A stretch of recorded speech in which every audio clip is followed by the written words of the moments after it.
నేను కూర్చుని చెప్పడానికి గల కారణం చెప్తున్నాను.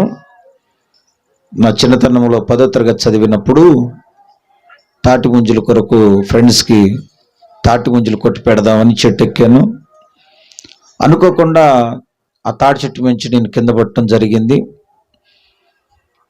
అప్పుడు నాకు వెన్నుపూస విరగటం, కాళ్ళకు పక్షవాతం లాగా రావటం, నడవలేని స్థితి వచ్చి కొన్ని సంవత్సరాల పాటు ఇలాంటి చెక్క మీద నేను చచ్చిన శవంలాగా పడుకున్నప్పుడు దేవుడు నన్ను బ్రతికించి ఈ దినాన నన్ను నడిగుడి గ్రామానికి తీసుకుని వచ్చి అక్కడ సంఘమునిచ్చి మందిరమునిచ్చి పరిచర్యను చేయటానికి దేవుడు కృప చూపించాడు. దేవునికి స్తోత్రం. ఆ కారణాన్ని బట్టి నేను నిలబడకుండా కూర్చుని చెప్తున్నాను, అర్థం చేసుకోండి. మీరు శ్రద్ధగా వినాలని నేను ఆశపడుతున్నాను. వాక్యంలోకి వెళదాం. యెషయా గ్రంథము 45వ అధ్యాయము 2వ వచనాన్ని చదవండి. నేను నీకు ముందుగా పోవచ్చు, మెట్టగానున్న స్థలములను సరాళము చేసేదను, ఇత్తడి తలుపులను పగలగొట్టేదను, ఇనుప గడియలను విడగొట్టేదను. చాలు. దేవునికి స్తోత్రం చెప్పండి అందరూ. దేవాతి దేవుడు ఒక వ్యక్తి గురించి మాట్లాడుతున్నటువంటి మాట ఇది. ఏమని మాట్లాడుతూ ఉన్నాడంటే, నేను నీకు ముందుగా పోవచ్చు, నేను నీకు ముందుగా పోవచ్చు. దేవుడు కోరేష్ అనేటువంటి వ్యక్తితో మాట్లాడుతూ ఉన్నాడు. అసలు అతడు పుట్టలేదు, అతడు ఎప్పుడో పుట్టబోచున్నాడు. అతడు గురించి, అతడి యొక్క జీవితం గురించి దేవుడు మాట్లాడుతున్నటువంటి మాట చూడండి. నేను నీకు ముందుగా వెళ్ళొచ్చు, మెట్టగానున్న స్థలములను సరాళము చేసేదను అంటున్నాడు. నీవు నేను ఏ దేవుని దగ్గరికి వచ్చామో, ఏ దేవుని ఆరాధిస్తున్నామో, సేవిస్తున్నామో, ఆ దేవుడు ఎటువంటి వాడో మనకు తెలియాలి. దేవుని గుణగణాలు తెలియకుండా, దేవుని స్వభావం తెలియకుండా, దేవుని శక్తి ఏంటో తెలియకుండా, దేవుడు మన కొరకు ఏమి చేస్తున్నాడో తెలియకుండా దేవుణ్ణి వెంబడించడం ఎవరు చేయలేరు. ఆ శక్తి కలిగిన దేవుడు, ఆ సర్వోన్నతుడైన దేవుడు మానవాళికి ఒక వాగ్దానం లాంటి మాట ఇస్తూ ఉన్నాడు. ఆ భక్తుడు ఇంకా పుట్టలేదు, ఆ పుట్టకపోయినా అతడి గురించి మాట్లాడుతున్నాడు.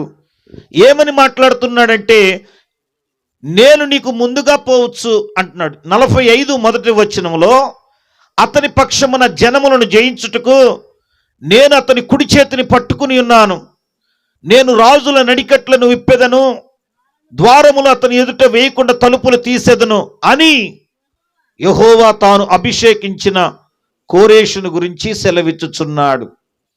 ఈ కోరేష్ అనేటువంటి వ్యక్తి ఎప్పుడు పుట్టాడంటే, ఇశ్రాయేలు ప్రజలు బబులోను దేశానికి నెబుకద్నెజరు అనేటువంటి రాజు వచ్చి చెరలోకి తీసుకుని వెళ్ళిపోయారు.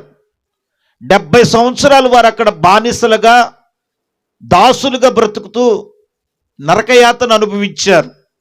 వారిని తీసుకెళ్ళేటప్పుడు ఎలా తీసుకెళ్లారంటే, వారి దవడలకు గాలములు తగిలించి, వారు కట్టుకున్నటువంటి మందిరాన్ని, అది బంగారంతో కట్టిన మందిరం, వెలగల రాళ్లతో కట్టిన మందిరం, శ్రేష్టమైన మందిరం, అది సొలొమోను ద్వారా కట్టబడింది.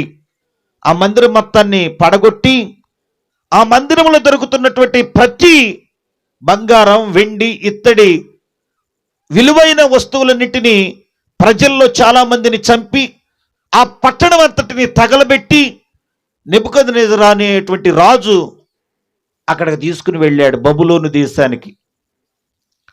ఆ బబులోను దేశానికి వెళ్ళి 70 సంవత్సరాల తర్వాత ఈ కోరేష్ అనేటువంటి రాజు పుట్టి, ఆ రాజును సంహరించి ఇశ్రాయేలు ప్రజల పక్షంగా నిలబడతాడు అని అతడు పుట్టకముందే అతడి భవిష్యత్తు గురించి చెబుతున్నాడు. దేవునికి స్తోత్రం, హల్లెలూయా.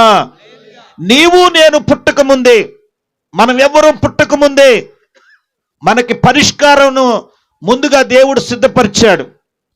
మానవుడు తాను పుట్టుకతో పాపిగా పుట్టుతున్నాడు.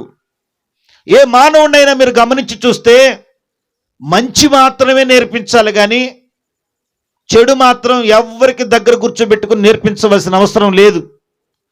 మానవుడు దొంగతనమును స్వభావ సిద్ధంగా చేస్తాడు, అబద్ధమును స్వభావ సిద్ధంగా అబద్ధమాడతాడు.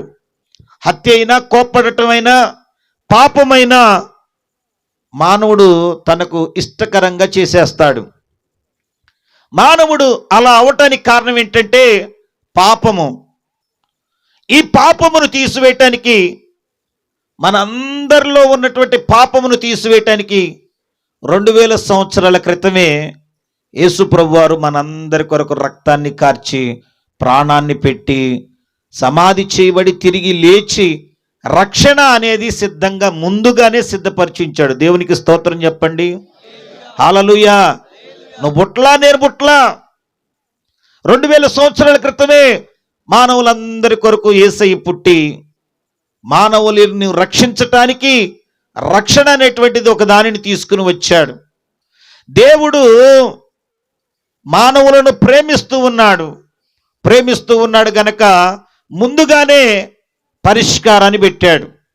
నీవు చేసిన పాపం, నీ తల్లిదండ్రులు చేసిన పాపం, నీ బంధువులు చేసిన పాపం, ఏ పాపమైనా ఆయన దగ్గర క్షమాపణ ఉంది. ఆయన మానవుల్ని ప్రేమించి తన ప్రాణమునే పెట్టి మానవుల కొరకు ఒక మార్గాన్ని ఏర్పాటు చేశాడు. ఆ మార్గము ముందుగానే మనందరి కొరకు సిద్ధంగా ఉంది.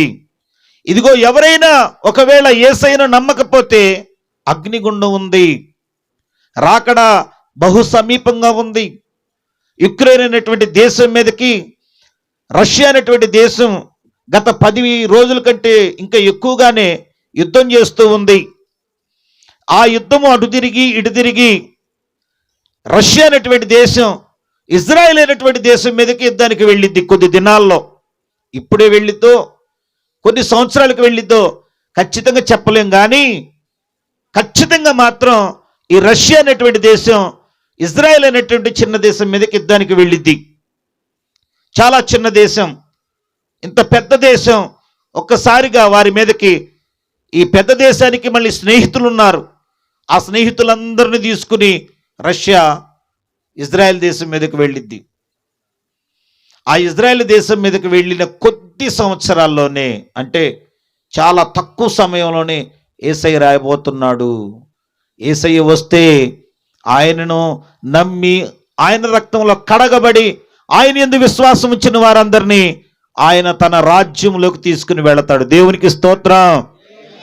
ఆయన మన కొరకు ముందుగానే కొన్నిటిని సిద్ధపరిచి ఉంచాడు. ముందుగా సిద్ధపరిచినటువంటి స్థలం గురించి మనం ఒకసారి చూస్తే, యోహాను సువార్తలోకి రండి దయచేసి. యోహాను సువార్త 14వ అధ్యాయము 2వ వచనం.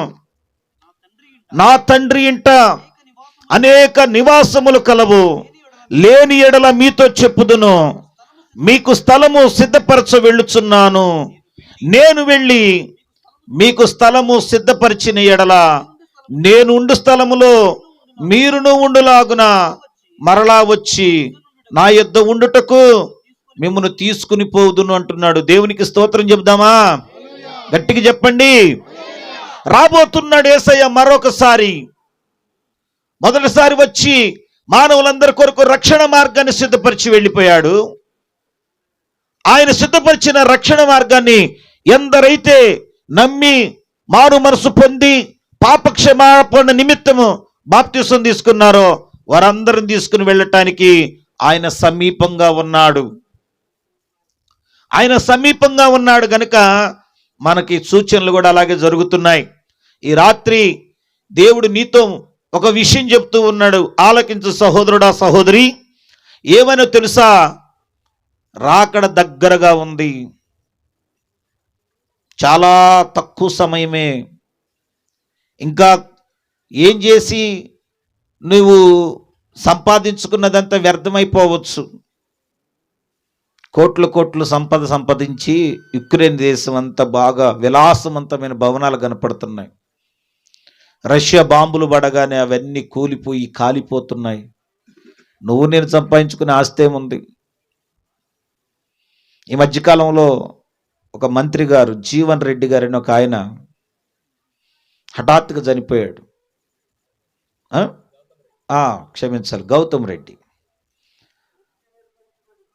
ఈ రెడ్డి గారు చుట్టూ ఎంతోమంది తనను కాపాడటానికి సెక్యూరిటీ ఉంది, కోరుకున్నంత డబ్బు ఉంది, కోరుకున్నంత ఆస్తి ఉంది. మరి హఠాత్తుగా వచ్చినటువంటి గుండెపోటుకి ఆయన చనిపోయాడు.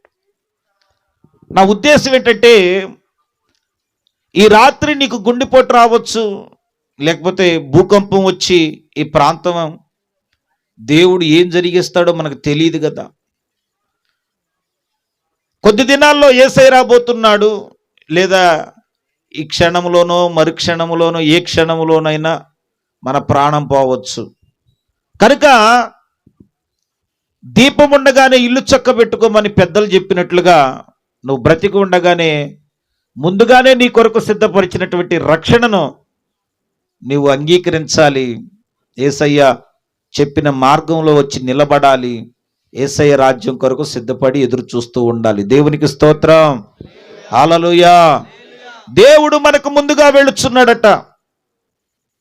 ఎందుకు వెళుతున్నాడో విషయం చెప్తున్నా. నీవు నమ్మిన దేవుడు ఎటువంటి వాడు తెలుసా? నీకు ముందు వెళుతా ఉన్నాడు. నిర్గమకాండము 13వ అధ్యాయము 21వ వచనాన్ని గనక మనం చూస్తే, వారు పగలు రాత్రియు ప్రయాణము చేయనట్లుగా యెహోవా త్రోవలో వారిని నడిపించుటకై పగటి వేళ మేఘస్తంభములోను వారికి వెలుగుచుటకు రాత్రి వేళ అగ్నిస్తంభములోను ఉండి వారికి ముందుగా నడుచుచూ వచ్చెను. దేవుడు ఇశ్రాయేలు ప్రజలు ఐగుప్తు అనే బానిసత్వం నుంచి విడుదల పొంది బయటకు వచ్చినప్పుడు వారిని నడిపించడానికి దేవుడు ముందుగా వెళుతున్నాడట. ఎందుకు వెళుతున్నాడు అని గనక, వారు చేస్తున్న ప్రయాణము ఎడారి మార్గం, బహు ఎండ. ఇప్పుడు ఎండాకాలంలోకి వస్తున్నాం మనం. మన యొక్క చెట్లు లేకపోతే, ఇళ్ళు లేకపోతే మనం బ్రతకలేం. అలాంటి భయంకరమైన నీళ్లు దొరకని ఎడారిలోకి వాళ్ళు వెళ్ళిపోతున్నారు. ఆ ప్రాంతంలోకి వెళ్ళేటప్పుడు దేవుడు వారికి ముందుగా వెళ్ళి 2 పనులు చేస్తూ ఉన్నాడు.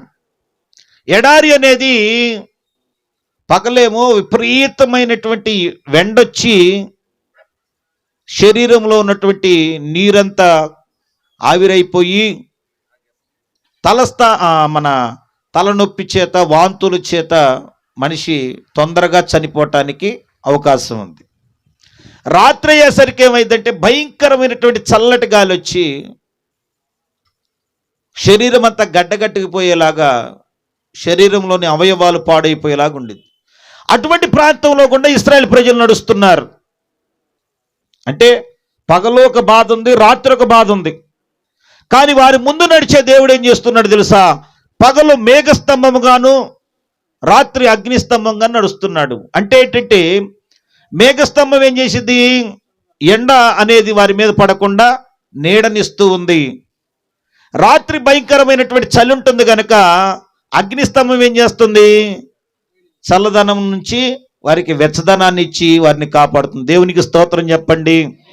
నీకు ముందుగా వెళ్ళే దేవుడు నీ పరిస్థితి ఏదో దానిని నుండి నిన్ను విడిపించటానికి, కాపాడటానికి ఒక ప్లాన్ ముందుగానే సిద్ధపరిచాడు.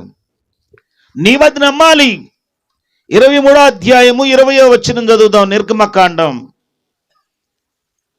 ఇదిగో త్రోవలో నిన్ను కాపాడి నేను సిద్ధపరిచిన చోటుకు నిన్ను రప్పించుటకు ఒక దూతను నీకు ముందుగా పంపుచున్నాను అంటున్నాడు. దేవుడు మన కొరకు ఒక స్థలము సిద్ధపరిచాడు. ఆ స్థలము దగ్గరికి మనం ప్రయాణం చేసి వెళుతున్నాం. ఇశ్రాయేలు ప్రజలు లాగా ఇశ్రాయేలు ప్రజలు ఐగుప్తు నుండి కానాన్ అనే ప్రాంతానికి వెళుతున్నారు. మనము ఈ లోకమనే ఐగుప్తు నుంచి పరమ కానాన్ అనేటువంటి పరలోక పట్టణానికి వెళుతున్నాం. వారి యాత్ర మన యాత్ర ఒకటే.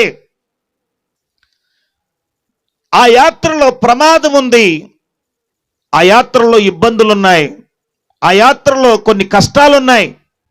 అందుకనే దేవుడు అంటున్నాడు, నిన్ను కాపాడి నేను సిద్ధపరిచిన స్థలముకు, చోటుకు నిన్ను రప్పించుటకు నీకు ముందుగా ఒక దూతను పంపుచున్నాను అన్నాడు. దేవునికి స్తోత్రం చెబుదామా?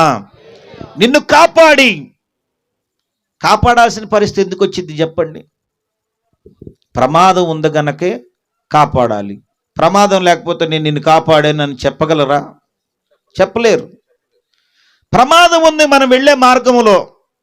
ఏం ప్రమాదం ఉందంటే నీ విశ్వాసమును దెబ్బతీసే ప్రమాదం ఉంది. దేవుని మీదే నీకు అనుమానం వచ్చేలాగా చేసే ప్రమాదం ఉంది.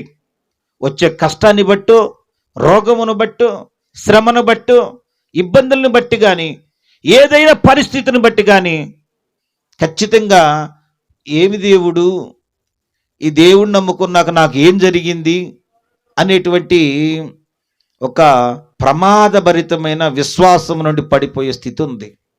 అందుకే అపోస్తలుడైన పౌలు గారు తను చనిపోయే ముందు ఒక మాట చెప్పి చనిపోయాడు. ఏమన్నాడు? నా పరుగును తుదముట్టించి తిని విశ్వాసమును కాపాడుకుంటుని అన్నాడు. విశ్వాసాన్ని పోగొట్టాలని మన శత్రువైనటువంటి సాతాను నిత్యము ప్రయత్నం చేస్తాడు. నీ విశ్వాసాన్ని దెబ్బతీయటానికి నీ భార్య కారణం కావచ్చు, నీ విశ్వాసం దెబ్బతీయటానికి నీ బంధువులే కారణం కావచ్చు, నీ విశ్వాసంలోంచి పడిపోవటానికి ఇదిగో ఆర్థిక ఇబ్బందులు, కరువు ఏదైనా కావచ్చు.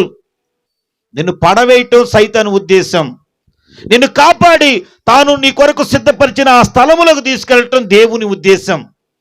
ఈ రాత్రి నువ్వు అర్థం చేసుకోవాలి, దేవుడు నిన్ను కాపాడటానికి నీకు ముందుగా వెళుచున్నాడు. ముందుగా వెళ్ళి ఏం చేస్తున్నాడు? నీ ప్రమాదాలు ఏవేమి ఉన్నాయో ఆ ప్రమాదాలన్నిటి నుంచి నిన్ను కాపాడతాడట. నీకు ఏమేమి ప్రమాదాలు వస్తున్నాయో నీకు తెలియదు, నాకు తెలియదు. తెలిసింది అనుకోండి, ఇప్పుడు ఇక్కడ నుండి తుమ్మల చెరువు అడ్డ రోడ్డు దగ్గరికి వెళ్ళే లోపు యాక్సిడెంట్ అయ్యిద్ది అన్నట్టుగా నీకు తెలిసింది అనుకో, మీరు వెళ్తారండి? ఎవరైనా వెళ్ళరు. వెళ్తారు తమ్ముడు? వెళ్ళరు. ఎందుకని?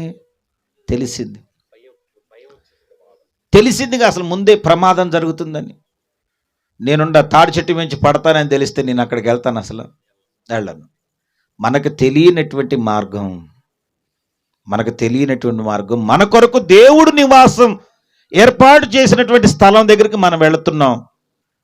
అక్కడికి వెళ్లకుండా మనల్ని ఏదో ఒక విధంగా నాశనం చేయటమే మన శత్రువు పని. నీవు ఇంతమంది ఇక్కడ దేవుని మాటలు వినటానికి వచ్చారు కదా, మీరందరూ దేవుని రాజ్యంలోకి వెళ్లకుండా చెయ్యాలన్నదే సైతాను ఉద్దేశం. ఆ ఉద్దేశం నెరవేర్చుకోవటం కోసం వాడు నిన్ను అనేక పర్యాయాలు మోసం చేస్తాడు, నిన్ను నమ్మిస్తాడు, నిన్ను పతనం చేయటానికి భ్రమపరుస్తాడు, నిన్ను పతనం చేయటానికి విశ్వాసములో నుండి తొలగిస్తాడు. దేవునికి ఇష్టం ఇవ్వాలంటే విశ్వాసమే ఉండాలని హెబ్రీలకు రాసిన పత్రిక 11:6లో దేవుడు చెప్పాడు. విశ్వాసము లేకుండా మనము దేవునికి ఇష్టలై ఉండలేము. దేవునికి ఇష్టలై ఉండాలంటే ఏముండాలట? విశ్వాసం. ఆ విశ్వాసం లేకుండా చేసేస్తాడు. ఇక నీ బ్రతుకులో, నా బ్రతుకులో విశ్వాసం లేకపోతే మనం దేవునికి ఇష్టం లేకుండా పోయాం. దేవునికి ఇష్టం లేనండి దేవుడు పట్టుకుంటాడు? పట్టుకోడు. ఎప్పుడైతే దేవుడు పట్టుకోవటం వదిలేస్తాడో సైతానిక వాడిని వశపరుచుకునిద్ది. అదే కదా చెప్పింది, ఒక దయ్యం తానున్న ఇంటిని విడిచి వెళ్ళిపోయిందంట. కొద్ది కాలం అటు ఇటు తిరిగింది. ఒకసారి అనుకుందంట, నేను వదిలిపెట్టి వచ్చిన ఇల్లు ఎలా ఉందో చూద్దామని వచ్చేవరకంట ఊడ్చి అమర్చి ఉండుట చూచి తనకంటే చెడ్డవైన 7 దెయ్యాలను తీసుకొచ్చిందంట. ఇది మొదటి స్థితి కంటే కడపటి స్థితి మీరు చూసుంటారు. నేను చెబుతుంటే మీ మనసులో కొంతమంది గుర్తొస్తూ ఉంటారు. కొందరు ఎప్పుడో బాగా పాటలు పాడేవాళ్ళు, బాగా ప్రార్థన చేసేవాళ్ళు, ఉపవాసాలు ఉండేవాళ్ళు. ఈ దినాన వాళ్ళు పడిపోయారు. కనీసం మందిరానికి కూడా రాలేనంత బలహీనంగా పడిపోయారు. వాళ్ళని చూస్తున్నప్పుడు గట్టిగా నిలబడమని చెబుతుంటే అన్ని పాటలు పాడి పాస్టర్ గారు లేకపోయినా కూడా నడిపించేంత స్థితికి ఎదిగి పడిపోయి అతను చూడు ఎటు తిరుగుతున్నాడో, ఎట్ట తాగుతున్నాడో, ఎట్ట తిరుగుతున్నాడో, దేవుని సన్నిధికి రాడు అనే పేరు తెచ్చేసుకునేంతగా పడిపోయాడు. అంతకుముందు ఒక్క అలవాటు లేదండి. దేవుణ్ణి నమ్ముకున్నాక పడిపోయిన తర్వాత ఇప్పుడు ఎన్ని చెడ్డ అలవాట్లు వచ్చేసినాయో అని మీరే కొంతమందిని గురించి మాట్లాడుకున్నారు. దేవుని బిడ్డలారా, అలా జరగటానికి కారణం ఏంటో తెలుసా? మన విశ్వాసము నుండి మనల్ని పడద్రోస్తే మనము సైతానికి దొరికే అవకాశం ఉంది. అందుకని సైతాను మన వెళ్ళే మార్గములో మనల్ని పడద్రోయాలని, దోచుకోవాలని యెరూషలేము నుండి యెరికోకు దిగిపోతుంటే దొంగలు పట్టుకుని అతన్ని దోచుకున్నారట. ఈ దినాన ఈ దేవుని సన్నిధి, దేవుని ప్రకాశం, దేవుని ప్రభావం నుండి ఎవరైతే దిగిపోతూ ఉన్నారో వారికి పెను ప్రమాదం ఉంది. అందుకని జాగ్రత్త కలిగి మనం విశ్వాసాన్ని కాపాడుకుంటూ నడవాలి. ఇల్లును చూసింది, ఇల్లు ఎట్టుందంట? ఊడ్చి అమర్చి ఉందంట. ఊడ్చుంటే శుభ్రంగా ఉన్నట్ట లేనట్ట? మీరు చెప్పండి. మరి శుభ్రంగా ఉన్న ఇంట్లోకి వచ్చిద్దా సైతాను? ఏ మల్లయ్యన్న వచ్చిద్దా? రాదు. మరేంటి? ఊడ్చింది, అమర్చి చక్కగుండా ఇంట్లోకి ఎట్టొచ్చింది? ఊడ్చే ఉంది, అమర్చే ఉంది, కానీ వాక్యము లేని ఇల్లు అది. దేవుని నమ్ముకున్న వ్యక్తి ఖాళీగా ఉండటానికి వీల్లేదు. అందుకనే ఉపదేశకులు, దైవజనులు వారిని గైడ్ చేయటానికి ప్రతినిత్యం ఉన్నారు. అందుకనే ప్రతి ఆదివారం నువ్వు దేవుని మందిరానికి రావాలి, ప్రతి కూడికలో పాల్గొనాలి. నీకు ప్రమాదం నుండి తప్పించుకోవాలంటే ఎక్కడ దైవజనులు కూడికను ఏర్పాటు చేస్తూ ఉన్నారో అక్కడికి నువ్వు వెళ్ళి ఆ వాక్యాన్ని శ్రద్ధగా వింటే దేవుని వాక్యంతో నింపబడుతూ ఉండిద్ది ఆ ఇల్లు. ఊడ్చి అమర్చి ఉండటం కాదు, వాక్యము చేత నింపబడ్డ ఇల్లు. ఇక వాక్యం ఉన్న ఇంట్లోకి సైతాన్ రావటానికి వీల్లేదు. దేవునికి స్తోత్రం చెప్పాలా. ఈ బాటిల్లో నేను మట్టి పోసి కొన్ని నీళ్లు పోసా.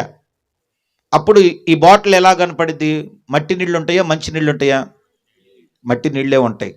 మూత తీసేసి బాగా ఫోర్స్గా వస్తున్న ఒక ట్యాప్ కింద ఈ బాటిల్ పెట్టా. కొంచెంసేపు నీళ్ళన్నీ బాటిల్లో పడుతున్నాయి, నీళ్లు పొంగి పొర్లి బయటకు వచ్చేస్తున్నాయి. అయినా నేను ఆ బాటిల్ని అట్లాగే ఉంచా. ఇప్పుడు మట్టి నీళ్ళు ఉంటాయా? ఉండవా? ఎందుకు ఉండవు? ఆ మట్టి, ఆ వాటర్ పడుతున్నప్పుడు ఆ ఫోర్స్కి మట్టి అంతా కరిగిపోతూ, మట్టి అంతా తిరుగుతూ ఏమవుతుంది? ఓకేనా? మన హృదయం అనేటువంటి ఇంటి పరిస్థితి ఏంటంటే మత్సరము, డంబము, కపటము, కోపము, ఆవేశము, జారత్వము, వ్యభిచారం, దొంగతనము, కృత్రిమము, కామ వికారము, దేవునికి నచ్చని అనేక గుణాలు మన హృదయం అనే ఇంట్లో మనం దాచుకున్నాం. వీటిని పాపము అన్నాడు యేసయ్య. ఈ పాపాన్ని పోగొట్టాలంటే ఇప్పుడు ఏం చేయాలి తెలుసా? వాక్యం అనేటువంటి నీరు ఈ బాటిల్లో పోసినట్టుగా ఈ హృదయంలో పోస్తా ఉంటే ఒక్కొక్క కల్మషం వాక్యము నిండుతా ఉండగా కల్మషం అంతా బయటికి వెళ్ళిపోతూ ఉండదు. వాక్యము నిండుతా ఉండగా కల్మషం అంతా బయటికి వెళ్ళిపోద్ది. ఒకానొక సమయంలో చూస్తే కల్మషమే లేని నీళ్ల బాటిల్గా మారిపోద్ది. దేవునికి స్తోత్రం చేద్దామా? అర్థమైన వాళ్ళు చెప్పండి ఇప్పుడు. దేవునికి స్తోత్రం. దేవుడు నీకు ముందుగా వెళుచున్నాడు. నీ విశ్వాసమును కాపాడటానికి, తాను అనుకున్న స్థలములోకి నిన్ను చేర్చటానికి దేవుడు నీకు ముందుగా వెళుచున్నాడు. మనం చదువుకున్నటువంటి లేఖన భాగంలో నేను నీకు ముందుగా వెళ్ళుచు మెట్టగానున్న స్థలములను సరళం చేస్తానన్నాడు. పెద్దాయన, మీకు ముందుగా ఒక ఎమ్మెల్యే పోయి, అయ్యా మీరు ఆ గుట్టను సరి చేసుకోవటం ఏంటి? మెట్టగా అంటే ఎత్తైన గుట్టలు, ఆ గుట్టలు మీరు సరి చేయొద్దు, నేను సరి చేస్తాను, ఆగండి అని ఒక ఎమ్మెల్యే కానీ, ఒక మంత్రి కానీ, ఒక ముఖ్యమంత్రి కానీ, ఎప్పుడైనా ఒక ఎంఆర్ఓ గారు కానీ, లేకపోతే ఒక అధికారి కానీ ఎప్పుడైనా అట్లా చేశాడా? చేశాడా? అసలు చేస్తాడా? అక్కడ నిలబడి ఎవర్రా ఇక్కడ, సార్ అని ఆ కింద అధికారి వస్తే ఈ పని ఎందుకు చేయించలేదు? ముఖ్యమంత్రి గారు వస్తుంటే అవసరమైతే జేసీపీని పెట్టి మొత్తం రోడ్లు సరి చేయండి అంటాడు. అంతే కదా? కానీ మనం నమ్మిన దేవుడు ఎటువంటి వాడో తెలుసా? ఆయన ఎటువంటి వాడో తెలుసా? నీకు ముందుగా వెళతాడంట. ఆయనే నీకు మెట్టగా ఉన్న స్థలములన్నిటినీ సరాళం చేస్తాడంట. దేవునికి స్తోత్రం చెప్పు. ఆయన ఆకాశము పట్టజాలని దేవుడు. ఆయన సర్వశక్తిమంతుడు. ఆయన మాటతోనే సమస్తమును కలగజేసిన వాడు. ఆయన లేకుండా ఏది కలగలేదు. అంత గొప్ప దేవుడు. నీ దిగి వచ్చేయమంటున్నాడు తెలుసా? నీకు ముందుగా నేను వెళతా. ఎందుకు వెళతావు యేసయ్యా అని అడిగితే, నీకు ఎదురయ్యే మెట్టగా ఉన్న స్థలాలు కొన్ని ఉన్నాయి. ఆ మెట్టగా ఉన్న స్థలాలన్నీ నేను సరాళము చేస్తానంటున్నాడండి.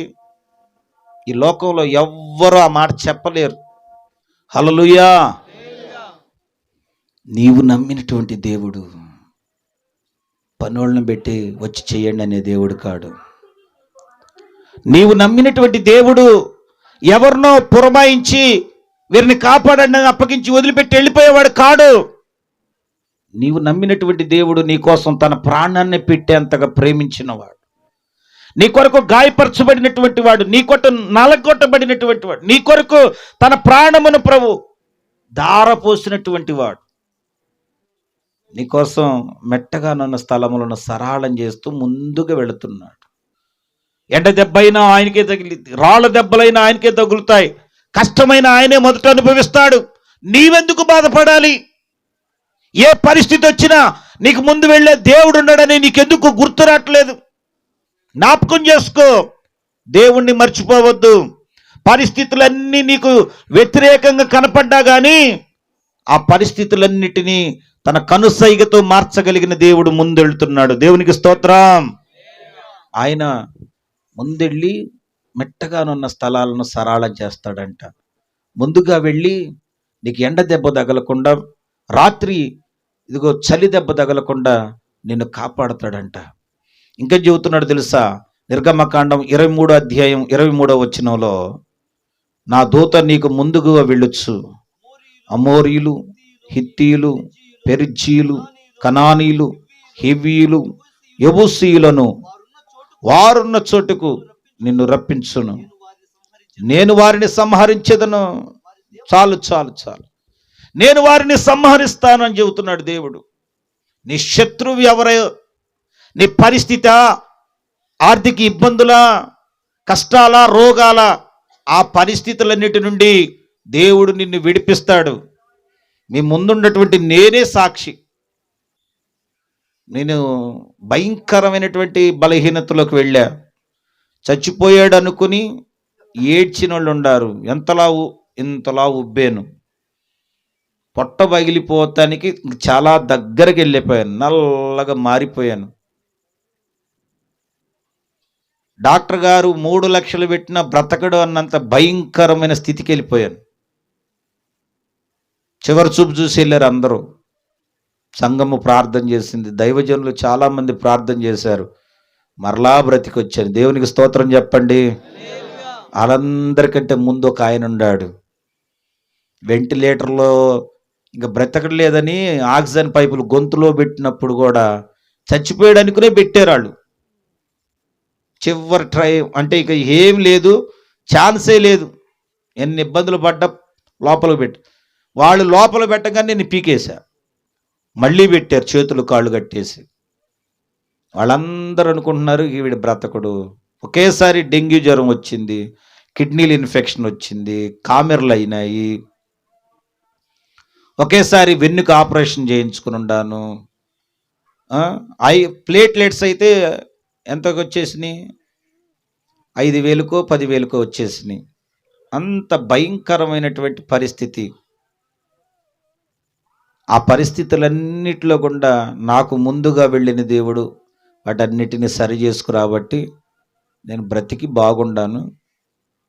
బాగుండాక అందరూ చూసి నన్ను ఆశ్చర్యపోతున్నారు. చచ్చిపోయాడు అనుకున్నాం, ఇంకా బ్రతికే ఉండవు అని అడిగిన వాళ్ళు కూడా ఉండరు. దేవునికి స్తోత్రం చెప్పాలా?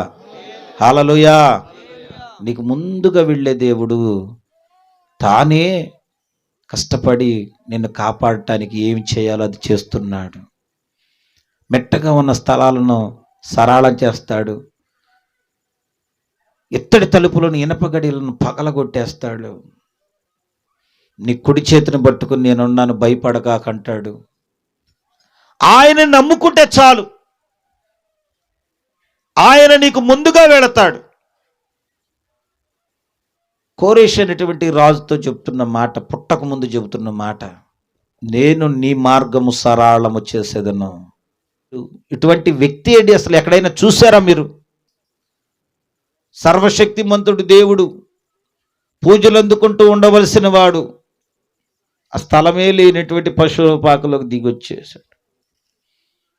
103వ కీర్తనలో ప్రకారం అయితేనేమో సమాధిలోకి దిగిపోయాడు. సమాధిలో ఏముండిద్దండి? ఏముండిద్ది? ఎముకలు, కుళ్ళిపోయినటువంటి శరీరం, దుర్వాసన, ఇవే కదా ఉండేది. ఆ స్థలాల దగ్గరికి ఆయన దిగి వచ్చాడట. సమాధిలో నుండి నీ ప్రాణమును విమోచించుటకు, కరుణాకటాక్షములను నీకు కిరీటంగా పెట్టుటకు ఆయన వచ్చాడు. సమాధిలో ఉన్నావు, నువ్వు ఎక్కడున్నావు తెలుసా? సమాధిలో ఉన్న మనిషి దగ్గరికి సొంతోళ్ళు కూడా వెళ్ళరు. సొంత మనిషి కూడా సమాధి లోపలికి వెళ్ళదు. పైనే డిజైన్ చేసి ఒక బండ వేసి వచ్చేసింది. కానీ నువ్వు సమాధిలో అంత భయంకరమైన దుర్వాసన కొడుతూ బ్రతుకుతున్న జీవితంలో నువ్వు ఉన్నావు. ఆ దుర్వాసన దగ్గరికి నీ వాళ్ళనే వాళ్ళు ఎవరు వచ్చి కాపాడలేరు. ఆ దుర్వాసనలో నుంచి నీ వాళ్ళనే వారు ఎవరు రక్షించలేరు. ఆ దుర్వాసనలో నుండి నీ వాళ్ళనే వారు ఎవరు బయటికి తీసుకురాలేరు. అందుకే నీకు ముందుగా వెళ్ళే దేవుడు అక్కడికి వచ్చాడు, నీ ఉన్న స్థలంలోకి వచ్చాడు. నీకోసం ఆ పరలోకాన్ని విడిచిపెట్టి పశువుల పాకలో, ఇదిగో తొట్టిలో పరుండే అంత తగ్గించుకున్నాడు. ఆయన బ్రతికిన దినాల్లో నక్కలకు బొరియలు ఉన్నవి కానీ, ఆకాశ పక్షులకు గూళ్ళు ఉన్నవి కానీ, నేను తలదాల్చుకోవడానికి ఏం లేదు అంటే స్థలం లేనటువంటి తగ్గింపు జీవితంలోకి వచ్చాడు. ఇంత చేసింది ఎందుకో తెలుసా? నీవు తాను ముందుగా సిద్ధపరిచినటువంటి ఆ స్థలము దగ్గరికి నిన్ను తీసుకుని వెళ్ళటానికి ఇంత చేశాడు. ఇంత చేసినా కానీ నువ్వు రాకపోతే దేవుని కరుణను, దేవుని ప్రేమను, దేవుని దయను, దేవుని క్షమాపణ, దేవుని రక్తాన్ని నువ్వు తృణీకరిస్తే యుగ యుగాలు అగ్నిలో యాతన పడాల్సిన పరిస్థితి వచ్చింది. ఆ పరిస్థితి రాకముందే, నీవు చనిపోకముందే, యేసయ్య రాకముందే నీవు సిద్ధపడాలి. బుద్ధిగల కన్యకలు ఏ విధంగా ఆయన ఎదుర్కోవడానికి సిద్ధపడి ఉన్నారో అలా మనం ప్రతిదినం సిద్ధపడి ఉండాలి. రాకడ సూచనలన్నీ జరుగుతూ ఉన్నాయి. త్వరలో రాకడ రాబోతూ ఉంది. ఇక పోక అనేది మాత్రం చెప్పలేం. త్వరలో కాదు, ఇప్పుడైనా నేను మాట్లాడతానే చనిపోవచ్చు, దానికి గ్యారంటీ లేదు. గ్యారంటీ లేని బ్రతుకు. త్వరలో యేసయ్య రాబోతూ ఉన్నాడు. ఈ రెండింటికి మధ్యలో నువ్వు చేయాల్సిన పని ఒకటే, ఆయన సిద్ధపరిచిన స్థలం కొరకు ఆయన మార్గం సరళం చేస్తూ నిన్ను తీసుకుని వెళ్ళటానికి నీకు ముందుగా వెళుచున్న ఆ దేవుణ్ణి నీవు చూడాలి. దేవునికి స్తోత్రం చేద్దామా? హల్లెలూయా. చాలా మంది కళ్ళు మూసుకుంటున్నారండి. కళ్ళు మూసుకుని ఏం దేవుళ్ళే రోజు పోయేస్తా ఉన్నారు ఇంట్లో వాళ్ళు అని నిర్లక్ష్యంగా బ్రతుకుతున్నారు. అలా ఉండొద్దు దయచేసి. నీకోసం సమాధిలోకి దిగొచ్చిన దేవుడు, నీకోసం సర్వస్వాన్ని పరలోకంలో విడిచి రిక్తుడిగా ఈ లోకానికి వచ్చిన దేవుడు తన ప్రాణాన్ని పెట్టి నిన్ను పిలుస్తూ ఉన్నాడు. నీకు ముందుగా నేను వెళతాను, నీ మార్గం సరళం చేస్తాను, నీ శత్రువుల్ని సంహరిస్తాను, నీ విశ్వాసాన్ని కాపాడుతాను, మార్గంలో ఎదురయ్యే దొంగల చేతుల నుంచి నేను నిన్ను కాపాడుతాను. యెరూషలేము నుండి యెరికోకు దిగిపోయినప్పుడు వాడిని ఎవరు కాపాడారు? లేదు, దోచుకుని పోబడ్డాడు. ఆ స్థితికి నువ్వు దిగజారక ముందే నీవు వెళుతున్నటువంటి ఆ యొక్క మార్గములో నీకు ముందుగా నేను వెళ్ళి కాపాడుతానని దేవుడు మనతో మాట్లాడుతూ ఉన్నాడు. మరి ఆయన మనకంటే ముందుగా వెళుతున్నాడు, మనకంటే ముందుగా వెళుతున్నాడు. మరి ఆయన వైపు చూసేవాళ్ళే. ఆయన ఎంతగా ప్రేమించాడు. ఆయన ఎంతగా ప్రేమించకపోతే మన కోసం తాను పనిచేస్తాడండి. చూపించాడు. ఆయన కాళ్ళు గడిగి ఇలా తగ్గించుకోవాలని చూపించాడు. మనందరి పాప భారాన్ని ఆయన మోసుకుని పోయి మనకి పాపం లేకుండా చేయాలని ఆయన ఆశపడి మన కొరకు ఒక స్థలాన్ని సిద్ధపరిచాడు. మరి ఆయన దగ్గరికి రావటానికి ఎందుకు ఆలోచిస్తున్నారు? ఆయనలో ఎదగటానికి, ఆయనలో బలపరచబడటానికి ఎందుకు వెనకబడుతున్నారు?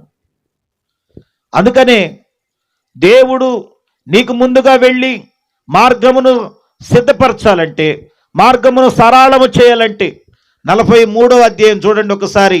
యెషయా గ్రంథం 45వ అధ్యాయం,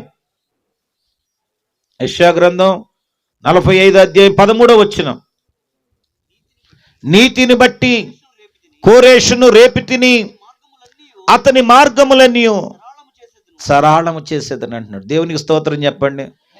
అతని మార్గములన్నీ. ఇప్పుడు ఈ ఊరికి రావాలంటే ఎన్ని మార్గాలు ఉండేయండి? ఇక్కడ నుండి ఒక అడ్డ రోడ్డు దగ్గర నుంచి ఉంది, మాచవరం నుంచి ఉంది, ఇంకా ఇటు నుంచి ఉంది, ఉందా? ముత్యాలంపాడు నుంచి ఉందా? వేమవరం నుంచి ఉంది, ఉండే కదా. ఆయన ఏమంటున్నాడు దేవుడు? అతని మార్గములన్నీ. అంటే ఏ దారికి వెళ్తావో నువ్వు నిర్ణయించుకుంటున్నావు, కానీ నువ్వు వెళ్ళే ప్రతి మార్గం ముందు యేసయ్య ముందు వెళ్తున్నాడు. దేవునికి స్తోత్రం. నమ్ముతున్నావా ఈ విషయాన్ని? నమ్ముతున్నావు అసలు నువ్వు? నీకు ముందుగా దేవుడు వెళుతున్నాడు. మరి వెళుతున్నాడని తెలిస్తే భయపడతావా? నా ముందు దేవుడున్నాడు అన్నప్పుడు, నా ముందు ఒక వ్యక్తి ఇట్లా నిలబడితే మీ వైపు నుంచి రాళ్ళు వేస్తా ఉన్నారు అనుకోండి, ఫస్ట్ ఎవరికి తగులుతాయి? ఎవరికి తగులుతాయమ్మా? ముందు వెళుతున్న వ్యక్తికి తగులుతాయి. మరి నీ దేవుడు నీకు ముందు వెళుతుంటే శత్రువు వేసే మొదట ఎవరికి తగులుతున్నాయి? మరి ఆయన చూసుకోడా? నీ పిల్లోడు జోలికి వస్తే నువ్వే నా పిల్లల జోలికి వచ్చావని యుద్ధం చేస్తావు. తన పిల్లల జోలికి వస్తే ఆయన ఊరుకుంటాడా? తన రక్తంలో కడగబడిన వారి జోలికి వస్తే చూస్తూ ఊరుకుంటాడా? ఆయన నీ వెళ్ళే త్రోవలు. అయితే ఏంటి? ఆ ఒక్క మాట చెప్పి ముగిస్తా. దేవుడు నీకు మార్గం సరళ చేయాలి, నీ అప్పులు తీర్చాలి, నిన్ను ఆశీర్వదించాలి, నిన్ను తను అనుకున్న మార్గంలో కాపాడాలి, ఉన్నతమైనటువంటి తన రాజ్యానికి తీసుకుని వెళ్ళాలని ఇప్పుడు దాకా దేవుడు ఇన్ని చేశాడని విన్నాం. అవన్నీ చేయాలంటే మనం ఏం చేయకుండా అవన్నీ చేయడు. రేషన్ ఇవ్వాలంటే కార్డు ఉండాలి, పెన్షన్ ఇవ్వాలంటే కార్డు ఉండాలి. లోకంలో ఉన్న చిన్న చిన్న విషయాలకే 2000 2500 ఇస్తున్నారు. దీనికే ఒక ప్రత్యేకమైనటువంటి గుర్తింపు కార్డు ఉండాలి. మరి దేవుడే నీ ముందుకొచ్చి నిలబడాలి, దేవుడే నీ ముందుకొచ్చి నడవాలి, మార్గం సరళం చేయాలి, శత్రువును ఓడించాలి, నిన్ను కాపాడాలి. నీకు ఇదిగో ఎండ దెబ్బ తగలకుండా, వెన్నెల దెబ్బ తగలకుండా, చలి దెబ్బ తగలకుండా నిన్ను కాపాడాలి. ఇన్ని జరుగుతున్నాయి. నువ్వు వెళుతున్న మార్గం అన్ని సరళం చేయాలి. నువ్వే మార్గంలోకి వెళ్ళినా, అది లోయ అయినా, అది కొండైనా, అది అప్పులైనా, ఆర్థిక సమస్యలైనా, రోగమైనా, ఏదైనా సరే ఆయన ముందుగా వెళ్ళాలి, సరళం చేయాలంటే నువ్వు చేయాల్సిన పని ఏంది? దేవునికి స్తోత్రం చెప్దామా? నువ్వు ఏదో ఒక పని చేయకుండా ఇవన్నీ రావు. మొదట నువ్వు చేయాల్సింది ఇక్కడ అంటున్నాడు. 44వ అధ్యాయం యెషయా గ్రంథం 28వ వచనం చెప్పండి, చదవండి. కోరేషుతో నా మంద కాపరి, నా చిత్తమంతా నెరవేర్చువాడా. చాలు. కోరేషు గురించి చెబుతున్నాడు. నా చిత్తమంతా నెరవేర్చువాడా అంటున్నాడు. నా చిత్తమంతా నెరవేర్చువాడా అన్నాడు. దేవుడు మనకు మార్గం సరళం చేయాలండి. నా మార్గంలో ఎన్నో ఇరుకులు ఇబ్బందులు ఉన్నాయి, ఆ మార్గమంతా దేవుడు సరళం చేయాలని కోరుకున్న వాళ్ళు ఒకసారి దేవునికి స్తోత్రం చెప్పండి. ఇంతమంది కోరుకుంటున్నారా? వెరీ గుడ్, కోరుకోవాలి. ఎందుకంటే మనకు సరళం చేయాల్సింది ఆయన. 3వ అధ్యాయం మత్తయి సువార్త 3వ వచనం చదవండి. ప్రభువు మార్గము సిద్ధపరచండి. చాలు. దేవునికి స్తోత్రం చెప్పండి. ప్రభువు మార్గమును నువ్వు సిద్ధపరచాలి. దేవుడు నీకే ఆశీర్వాదం ఇచ్చినా ఆ ఆశీర్వాదం వెనకాల ఒక ఆజ్ఞ ఉండిద్ది. ఒక ఆశీర్వాదం ఇస్తే దేవుడు నాకు దీవెనిస్తానన్నాడు, మేలిస్తానన్నాడు, నా కుటుంబాన్ని పోషిస్తానన్నాడని గంతులు వేయటం కాదు. ఆ ఆశీర్వాదం వెనకాల దేవుడు ఏం పని చెబుతున్నాడు అది ఉంది. దేవుడు నీకు మార్గం సరళం సిద్ధం చేయాలంటే నువ్వు ఒక పని చేయాలి. ప్రభు మార్గము నువ్వు సిద్ధం చేసి ఆయన త్రోవలు నువ్వు సరళం చేసే వ్యక్తి అవ్వాలి. ప్రభు రావాలండి నీ దగ్గరికి, నీ బంధువుల దగ్గరికి రావాలి, నీ కుటుంబ సభ్యుల దగ్గరికి రావాలి, నీ కుటుంబంలో ఉన్న వాళ్ళందరి దగ్గరికి రావాలి. అలా రాకపోతే వాళ్ళు నిత్య అగ్నిగుండానికి వెళ్ళిపోతారు. అక్కడ భయంకరమైన శిక్ష ఉంది. అందుకని ప్రభువు మార్గాన్ని నువ్వు నీ ఇంట్లోకి యేసయ్య రావటానికి సిద్ధపరిస్తే యేసయ్య నీ ఇంట్లోకి వచ్చి ఇల్లంతటిని మార్చేస్తాడు. దేవునికి స్తోత్రం చేద్దామా. మార్గం సిద్ధపరిచేవాళ్ళు లేరు. ఇప్పుడు మేము అమ్మగారి వల్ల ఇక్కడికి రాగలిగాం. ఆమె గనక సిద్ధపాటు చేయకపోతే ఇవన్నీ మేము వచ్చేవాళ్ళమా? మేము రాలేము. దేవుడు నీ ఇంటికి రావాలి. ఎందుకు రావాలో చూడండి. యెషయా గ్రంథంలో ఒక్కొక్క మాట చూడండి. యెషయా గ్రంథం 60వ అధ్యాయం 2వ వచనం చదవండి. చూడుము, భూమిని చీకటి కమ్ముచున్నది, కటికి చీకటి జనములను కమ్ముచున్నది. యెహోవా నీ మీద ఉదయించుచున్నాడు, ఆయన మహిమ నీ మీద కనబడుచున్నది. చాలు చాలు, చూడమంటున్నాడు. దేవునికి స్తోత్రం చెప్పాలా? చూస్తేనే కదన్నా సమస్య ఏంది అర్థమయ్యేది. చూస్తేనే కదా నీ పరిస్థితి ఏందో నీకు తెలిసేది. నీ భార్య మారలేదు, లేదా నీ బిడ్డలు మారలేదు, త్రాగుడికి బానిసలు అయిపోయారు. చూస్తేనే కదా తెలిసేది. దేవుడే సాక్షాత్తు చెబుతున్నాడు, చూడుము. ఏం చూడాలి అని అడిగితే అక్కడ చెబుతున్నాడు, భూమిని చీకటి కమ్ముచూ ఉన్నది, కటిక చీకటి జనములను కమ్ముచూ ఉన్నది. ఏం కమ్ముతుందంట? కటిక చీకటి. చీకటి అనేది సాతానికి సంబంధించింది, ఒక తెర లాంటిది. మనం జనవరి నెలలో వచ్చే పొగ మంచు లాంటిది. అలా వచ్చి ఇంటింటి మీద ఇంటింటి మీద ఇంటింటి మీద కమ్ముతూ ఉందంట. దేవుని సన్నిధికి వచ్చేవాళ్ళు చూస్తూ ఉండాలి. అలా చూసిన వాళ్ళే దేవునికి మార్గాన్ని సిద్ధపరుస్తారు. నా భార్యని మృంగటానికి, నా కడుపును పుట్టిన బిడ్డల్ని మృంగటానికి, నా కట్టుకున్న భర్తను ఇదిగో నాశనం చేయటానికి కటిక చీకటి నా కుటుంబం మీదకి వస్తుందని ఎవరైతే చూస్తారో వారే, ప్రభువా ఈ జనములను కమ్ముతున్న ఈ కటిక చీకటి నుండి నన్ను నా కుటుంబాన్ని రక్షించటానికి నీకు మార్గాన్ని సిద్ధపరుస్తున్నా. చీకటి ఎక్కడుందో ఆ చీకటిని బాగా కొట్టాలంటే ఏం చేయాలి? అక్కడ వెలుగు, లైట్ వేయబడాలి. దేవునికి స్తోత్రం చెప్పండి. యేసయ్య ఏమన్నాడు? నేను లోకమునకు వెలుగై ఉన్నాను. ఆయన ఒక్కడే కాదు, మనకు కూడా మాట చెప్పేశాడు, మీరు లోకమునకు. దేవునికి స్తోత్రం చెప్పండి. ఆయన వెలుగు మన మీద పడగానే మనం కూడా అద్దంలాగా ప్రతిఫలింపజేసే వెలుగులు మనమాట. మనం బలం చాలినప్పుడు చూసి, ప్రభువా నీకు లోపలికి రావటానికి మార్గం సిద్ధం చేస్తున్నా, నీవు మార్గం సరళం చేస్తున్నా, రా.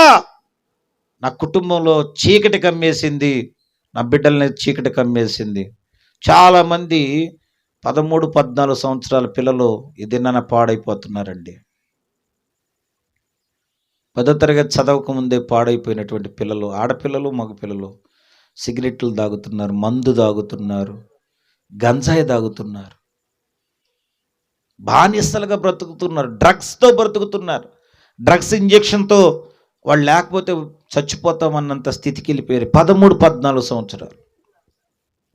భయంకరమైన స్థితికి ఎందుకు ఇట్ట దగజారిపోయిందో తెలుసా? కటిక చీకటి భూమిని జనములను కమ్ముచూ ఉందంట.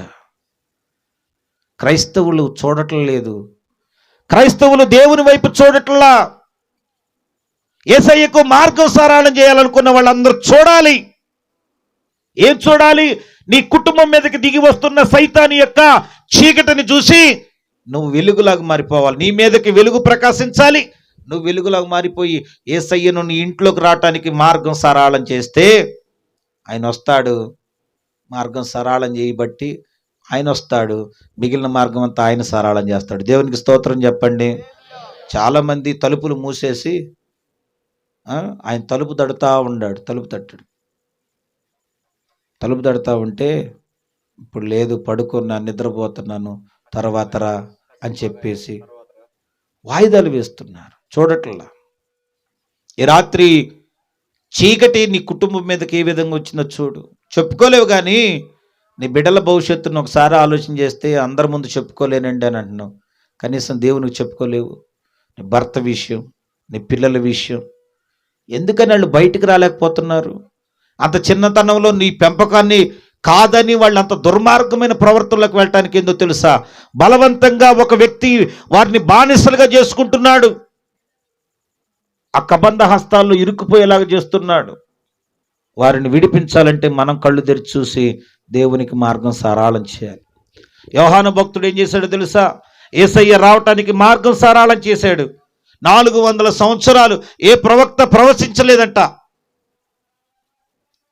యేసయ్య రాకముందు అనేక మంది వారిని హెచ్చరిక చేసి బలపరిచిన వాళ్ళు లేరు.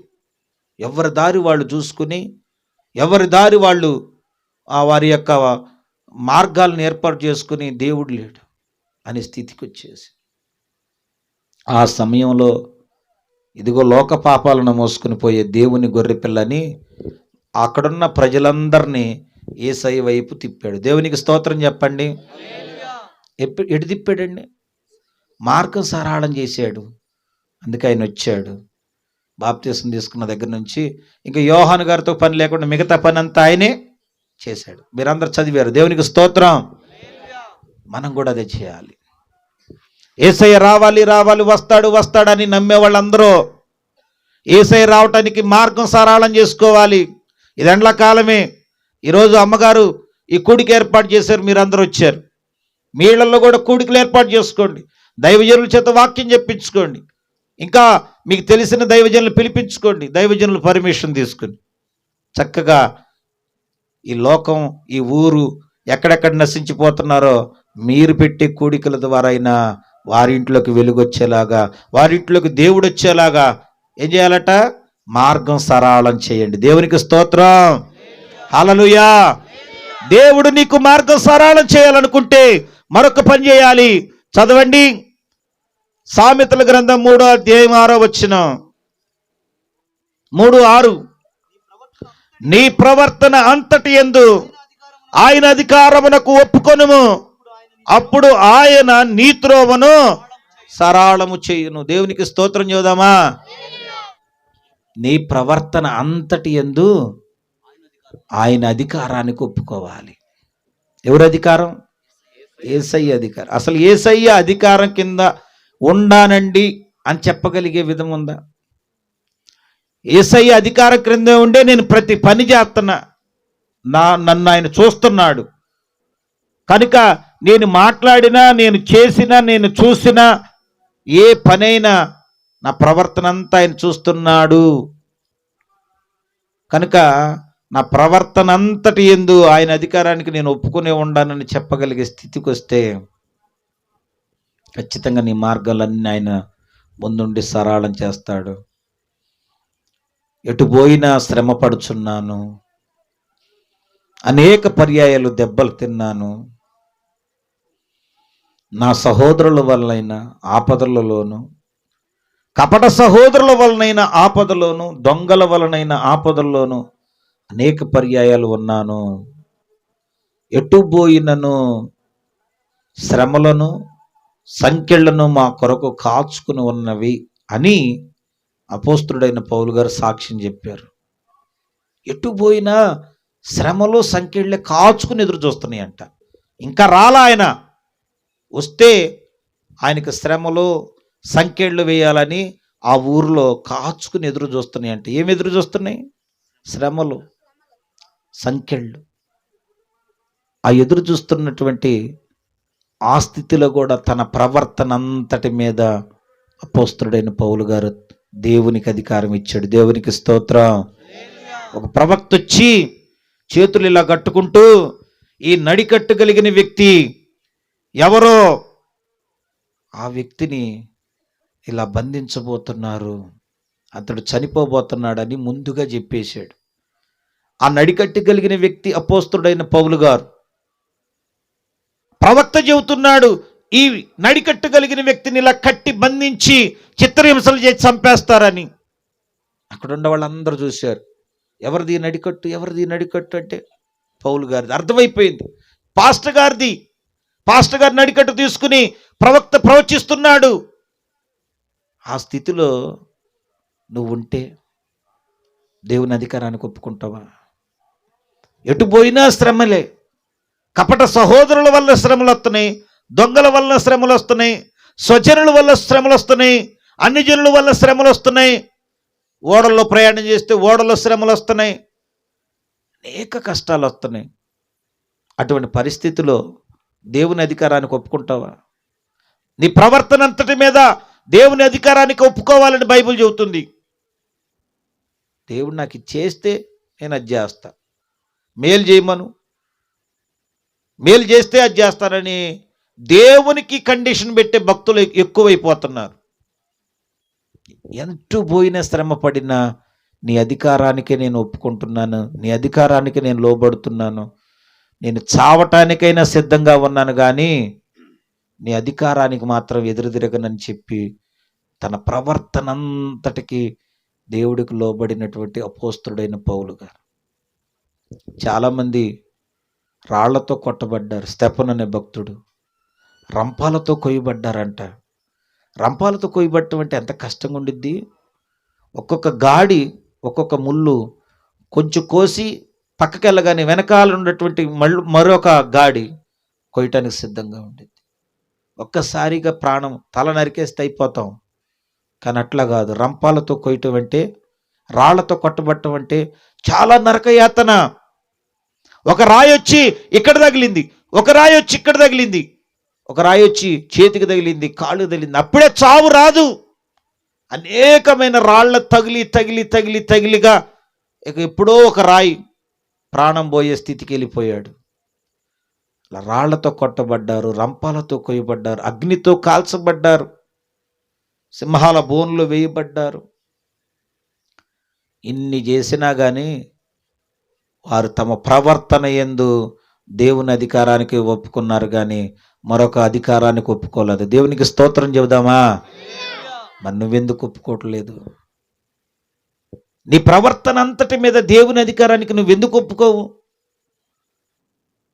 దేవుని ప్రవర్తన నీవు ఎందుకు అనుసరించి నడవలేవు? నీ మార్గం దేవుడు సరళం చేయటానికి, నీ కోసం సమాధిలోకైనా దిగటానికి ఇష్టపడ్డాడు. ఎత్తుగా ఉన్న స్థలాలని సరళం చేయబోతున్నాడు. నిన్ను కాపాడుతానంటున్నాడు. నేను ఉండే స్థలంలో నిన్ను ఉండేలాగా తీసుకుని వెళతానని ఇన్ని మంచి మాటలు చెప్పి రా అని ఒక కండిషనే పెడుతున్నాడు. నీ ప్రవర్తన అంతటి మీద దేవుని అధికారానికి ఒప్పుకో. అగ్నితో కాల్చబడ్డాడు. తమ భర్తల్ని కళ్ళ ముందే చంపారంట. కట్టుకున్న భర్త చచ్చిపోతే ఆ భార్య పరిస్థితి ఏంటి? ఆ భార్యలు కూర్చుని కొంతమంది ప్రార్థన చేసి, ఈ నా భర్తను బ్రతికించయ్యా అని అడిగితే కొంతమంది బ్రతికించుకున్నారంట. కొంతమంది అనుకున్నారట, ఆయన వచ్చినప్పుడు మహిమలో ఆయనతో పాటు ఉంటాం గనక హతసాక్షులు అయిపోయినా పర్వాలేదు, ఇలాగే బ్రతికేస్తామని కొందరు బ్రతికించుకోకుండా అలాగే బాధపడుతుండిపోయారంట.